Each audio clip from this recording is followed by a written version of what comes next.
आज भी संत महापुरुष जीवन में हमें मिलते हैं, लेकिन अज्ञानवश हम उनसे क्या प्रश्न करते हैं?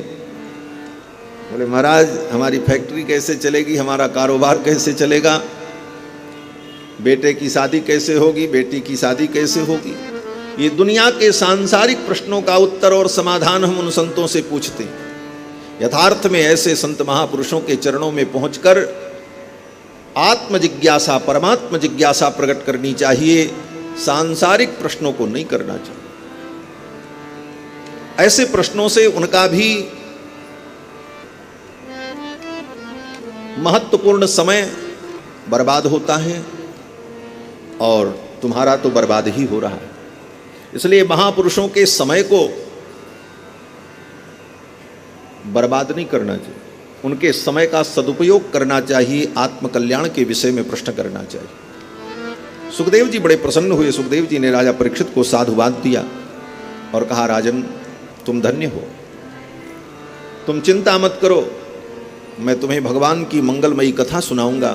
भगवान का चरित्र सुन करके तुम्हारा मन भगवान के चरणों में तन्मय हो जाएगा और तुम्हें परम गति की प्राप्ति होगी।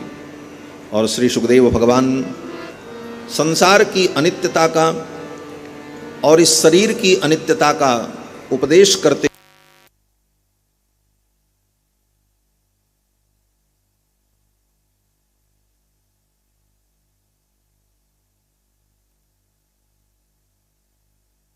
और इस समय को, इस मानव जीवन के समय को व्यक्ति कैसे बिता रहा है। निद्रया ह्रियते नक्तम व्यवाये न च वावयः। जीवन का आधा समय व्यक्ति का सो करके बीत जा रहा है। जन्म से लेकर के मृत्यु तक का अनुपात अगर निकाला जाए तो आधा समय तो सोने में चला गया। निद्रया ह्रियते नक्तम व्यवाये न च वावयः। और रात्रि में व्यक्ति अगर जगता भी है तो व्यवाये न च वावयः, भोगादि में प्रवृत्त होकर के रात्रि व्यतीत कर देता है। दिवाचार्थे हया राजन कुटुंब भरणेन च। और दिन बीत जाता है कुटुंब का भरण पोषण करने का उपाय करने में।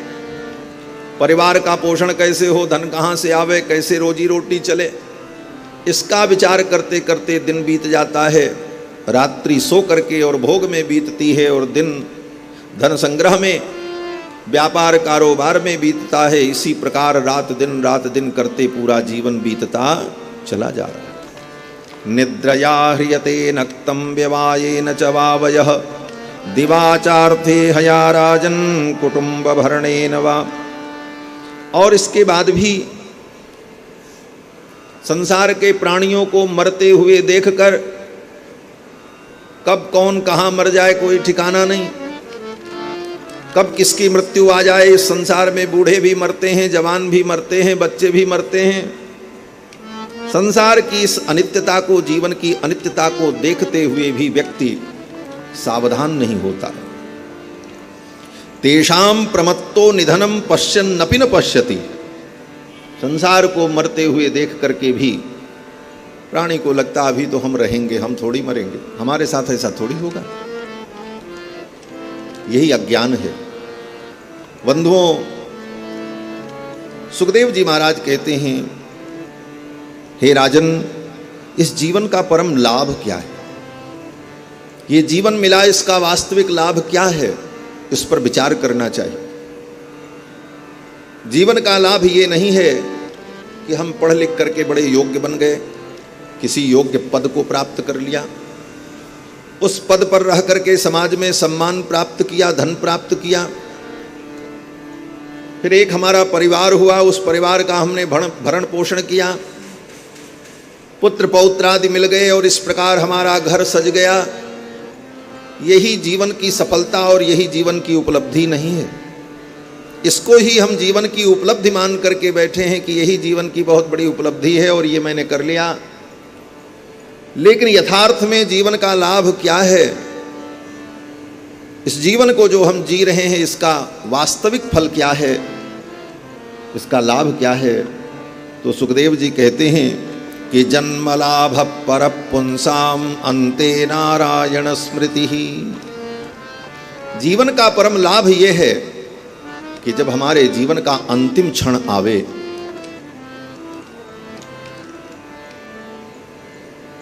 जब मृत्यु का समय आवे, उस समय संसार की सारी बातों को हम भूल जाएं।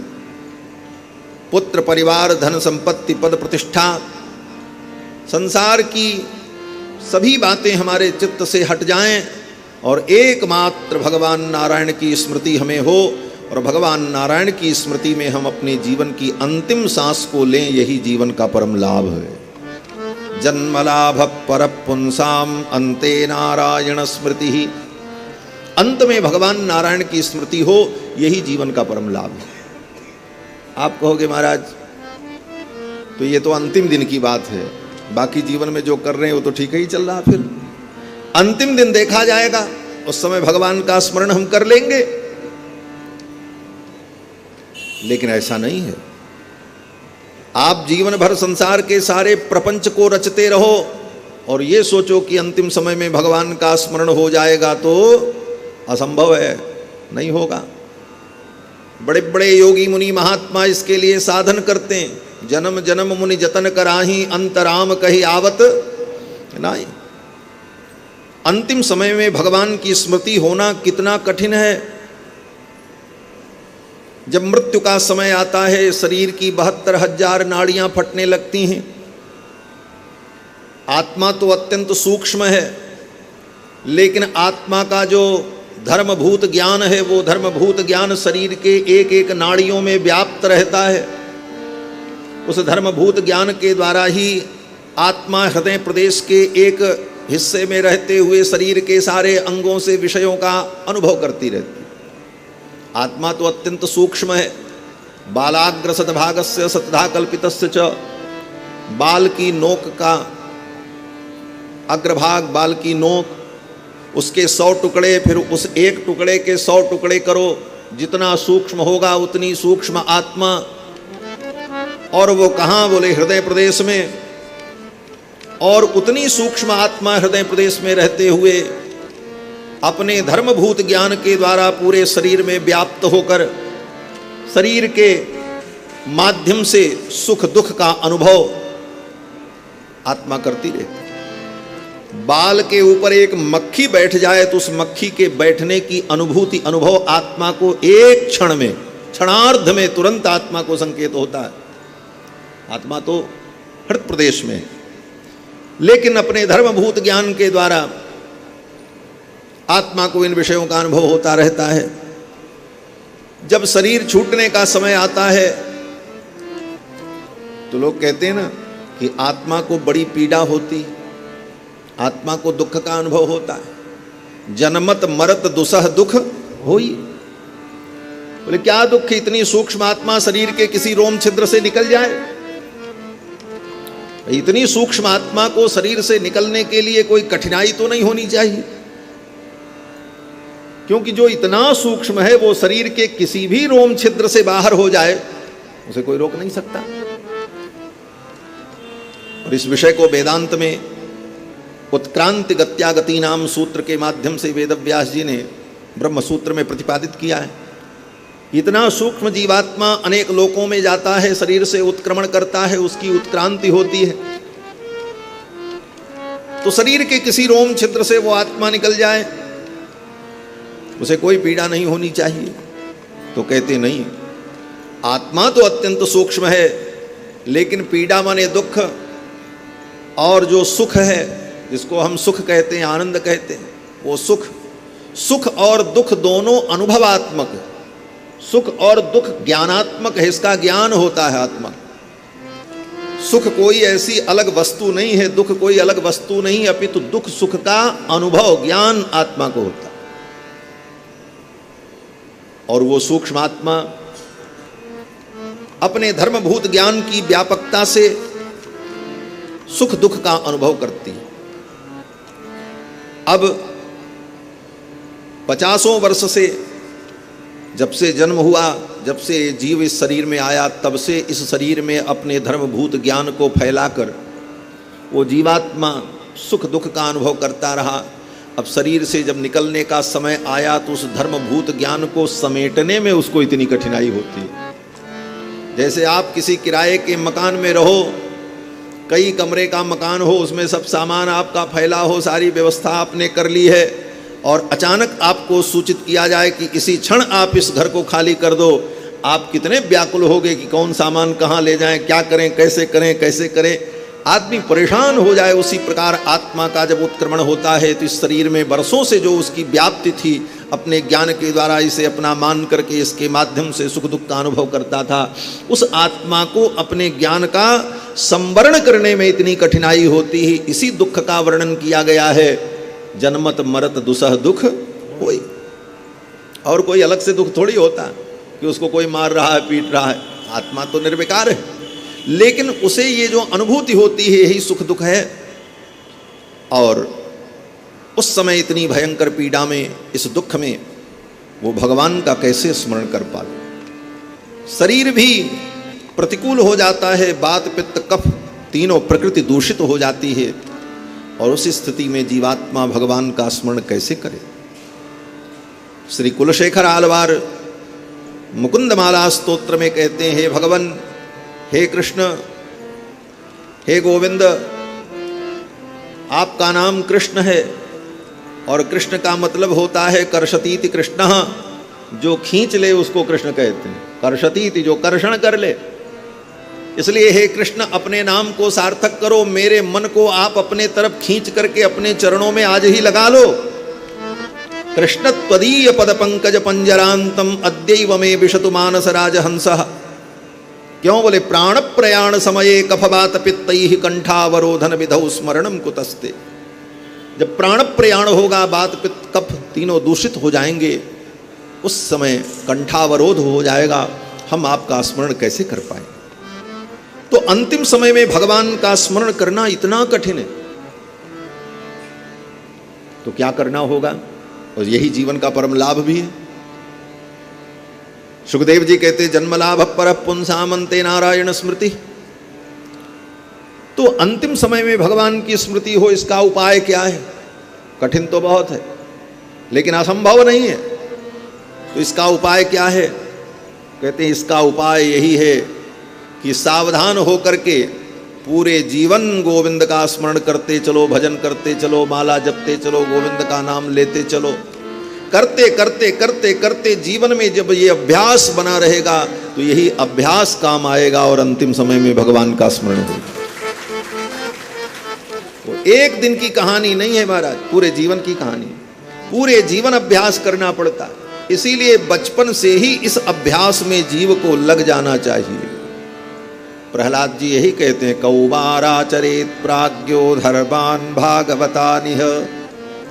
भक्त श्री प्रहलाद जी महाराज कहते हैं, कुमार अवस्था से ही, बचपन से ही इस साधना में जीव को लग जाना चाहिए। बार बार भगवान का हम स्मरण करते रहें, उनका चिंतन करते रहें, उनकी कथा श्रवण करते रहें, उनका नाम जप करते रहें, उनका दर्शन करते रहें, उनकी आरती उतारते रहें। इन समस्त प्रक्रियाओं के द्वारा भगवान का जो निरंतर स्मरण बना रहेगा, यही स्मरण अंतिम समय में जाकर के काम आएगा। मूलतः भगवान का निरंतर स्मरण ही भक्ति है, और वह स्मरण ही मुक्ति का हेतु है। यस्य स्मरण मात्रेण जन्म संसार बंधनात् विमुच्यते नमस्तस्मै विष्णवे प्रभु विष्णवे। और वह स्मरण अनेक प्रकार से होता है, इसीलिए उसके ये सब प्रकार हैं, साधन हैं। ये नवधा भक्ति क्या है। वे नवधा भक्ति का मूल मंत्र तो भगवान का स्मरण ही है। मूल रूप से भगवान का स्मरण ही भक्ति है। फिर उसको नवधा भक्ति कहा, फिर उसके भेद बताए, श्रवणम कीर्तनम विष्णु स्मरणम पाद सेवनम। कहते हैं ये सब जो नवधा भक्ति है, ये उस स्मरण का साधन है। क्योंकि एक साधन से हम निरंतर भगवान का स्मरण नहीं कर सकते।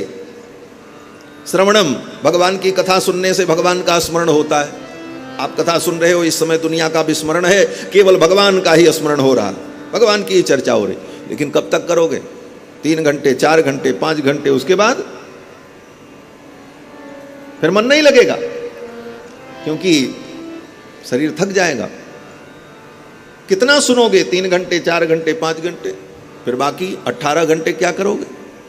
फिर इस विधा को छोड़ करके फिर दूसरी विधा को हमें अपनाना होगा कि अब दूसरा कुछ करें जिससे भगवान का स्मरण हो। बोले तब क्या करें? बोले फिर माला जपो, भगवान का कीर्तन करो। बोले उतना करें, वो भी कब तक करें? बोले कुछ देर उसमें मन लगेगा, फिर वहां से भी मन भागने लगेगा।